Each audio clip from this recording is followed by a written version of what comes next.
Bonsoir les élèves du deuxième bac sciences physiques et deuxième bac sciences civiles de la Terre, bien sûr et les filières techniques.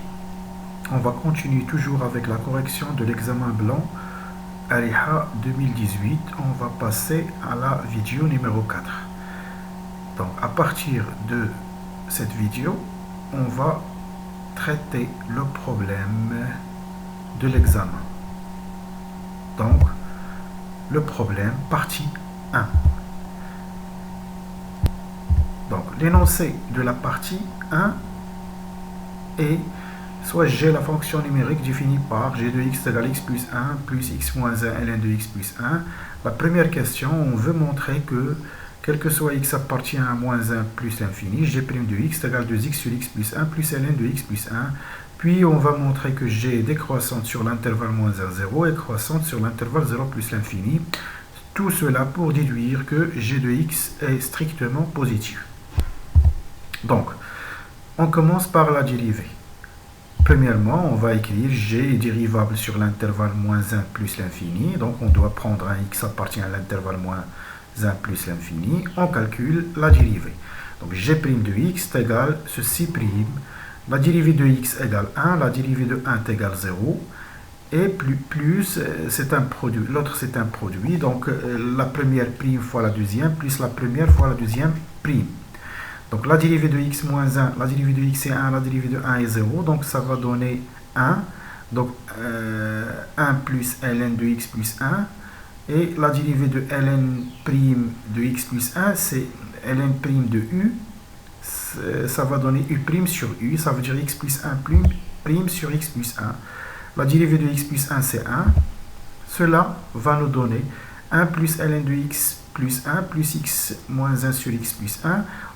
La première et la troisième, on va les relier pour unifier le dénominateur.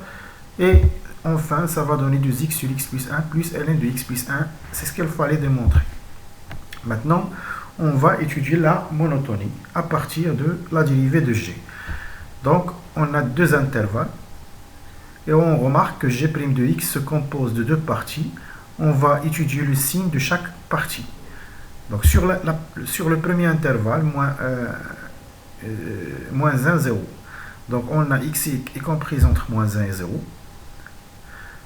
Donc x plus 1 est comprise entre 0 et 1. Cela veut dire que x plus 1 est strictement positif. Le dénominateur de la première partie est strictement positif. Et puisque x est supérieur à moins 1, donc 2x est... donc x est inférieur à 0, donc 2x est négatif. Donc le dénominateur est négatif, le dénominateur est positif, donc 2x sur x plus 1 est négatif. Donc maintenant, ln de x plus 1, la deuxième partie. Donc puisque x plus 1 est comprise entre 0 et 1, ça veut dire, si on pose le tableau de signes du ln, n'importe quel nombre compris entre 0 et 1, son ln est négatif. Donc, les deux parties sont négatives, alors leur somme est négative, c'est-à-dire g' de x est négatif, d'où la fonction g est décroissante sur l'intervalle moins 1, 0.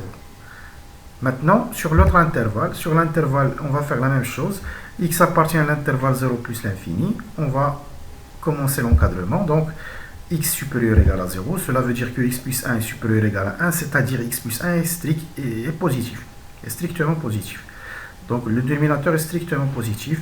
Et puisque x supérieur égal à 0, alors 2x aussi supérieur égal à 0, c'est-à-dire 2x sur x plus 1 est supérieur égal à 0. Et puisque x plus 1 est supérieur égal à 1, alors son ln est supérieur égal à 0. Les deux parties sont positives, donc leur somme est positive. C'est-à-dire g' de x supérieur égal à 0. Cela veut dire que la fonction g est croissante sur l'autre intervalle. La troisième question, on veut déduire que g de x est strictement positif. Donc, qu'est-ce qu'on a trouvé avant? On a trouvé que g est décroissante sur l'intervalle moins 1, 0 et croissante sur l'autre intervalle 0 plus l'infini. Nazla talha. Cela veut dire que g admet une valeur minimale en 0. Cela, par traduction de la définition, ça veut dire quoi admet une valeur minimale en 0? Ça veut dire que quel que soit x appartient à l'intervalle moins 1 plus l'infini, g de x supérieur égal à g de 0. On calcule g de 0. Ça va donner 1. Ça veut dire, quel que soit x appartient à l'intervalle moins 1 plus l'infini, g de x supérieur égal à 1, ce qui donne que quel que soit x appartient à moins 1 plus l'infini, g de x strictement positif. Et ce qu'il fallait démontrer. Donc on constate à partir de la fonction auxiliaire que cette fonction g est strictement positive. Cet résultat va être utilisé dans la partie principale.